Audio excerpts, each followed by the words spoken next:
အားလုံးမင်္ဂလာပါ Reward Shot ကခေါင်းဖြစ်ပါတယ်ပတ်ကြည် mobile မှာပါချုံကစ်နဲ့ Amazing Rabbit event တစ်ခုတွဲပြီးလာပြီဆိုတာနဲ့ကျွန်တော်ပတ်ကြည် mobile အတန်ဆုံးဂုံးစင်းလို့ကောင်းတဲ့အချိန်လို့ပြောလို့ရပါတယ်ဒီလိုအရန်တန်တဲ့ event လေးကိုကျွန်တော်ဘယ်လိုဂုံးစင်းကြမလဲဆိုတာကျွန်တော်အတူတူကြည့်လိုက်ရအောင်အရင်ဆုံးကျွန်တော်ပါချုံကစ်ထဲမှာကျွန်တော်တို့ UC အများကြီးမထည့်နိုင်ဘူးဆိုရင်တော့ UC 660ထည့်ထားဖို့အကြံပေးချင်ပါတယ်ကျွန်တော်တို့ UC 660လောက်ထည့်လိုက်ပြီဆိုရင်ကျွန်တော်တို့ပါချုံကစ်ကပြင်ရတဲ့ UC တွေနဲ့ပေါင်းလိုက်ပြီဆိုရင်ကျွန်တော်တို့ UC 1000လောက်ဖြစ်တော့မှာပါAmazing Rabbit ကဘယ်လိုအလုပ်လုပ်လဲဆိုရင်တော့ကျွန်တော်တို့ UC 3လိုက်ရင်3လိုက်တဲ့ UC ပမာဏအတန် achievement တွေပြန်ပေးတာမျိုးဖြစ်ပါတယ်အဲ့တော့ UC 1000နဲ့ achievement အများကြီးဘယ်လိုယူလဲဆိုရင်တော့အရင်ဆုံးကျွန်တော်တို့ RP တက်ဝင်ပါမယ် RP တက်က RP Activity Pack ဆိုတဲ့နေရာလေးမှာပါ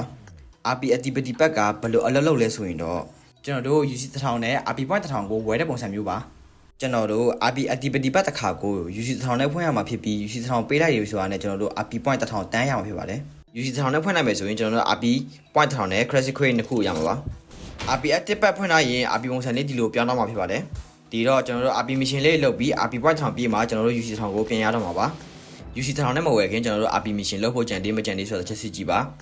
RP mission လုပ်ဖို့အများကြီးကြံမှ RP Active Pack ကိုဝယ်ဖို့ကျွန်တော်အကြံပေးချင်ပါတယ်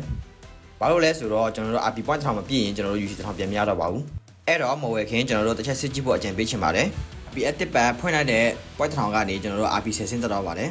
RP Active Pack ဖွင့်ပြီးနောက်ပိုင်းရလာတဲ့ point တွေကဒီထက်ရတော့မှာပါဒီလိုနဲ့ RP mission တွေလုပ်ပြီး point 1000ရသွားရင်ဆိုရင်ကျွန်တော်တို့ UC 1000ကိုပြန်ရမှာပါကျွန်တော်ကတော့ UC 1000ကိုကလိမ့်ပြီးနောက်တစ်ခါထပ်ဝယ်ပါမယ်ဒီတော့ RP mission လေးတွေကိုကြည့်ပြီး UC 1000နဲ့ထပ်ခါဂုံစင်းနိုင်ပါစေလို့ကျွန်တော်ဆုတောင်းပေးပါတယ် Telegram Premium Diamond UC တွေကိုကျွန်တော်တို့ Reward Game Shop မှာစိတ်ကြိုက်ဝယ်လို့ရပါတယ်ပတ်ကြည့် mobile နဲ့ပတ်သက်တဲ့အကြောင်းအရာတွေကိုကျွန်တော်အမြဲတင်ပေးနေဖြစ်တဲ့အတွက်ကျွန်တော် channel လေးကို like and subscribe လေးလုပ်ထားပေးကြပါအားလုံးပဲနောက်မှပြန်တွေ့ကြပါမယ်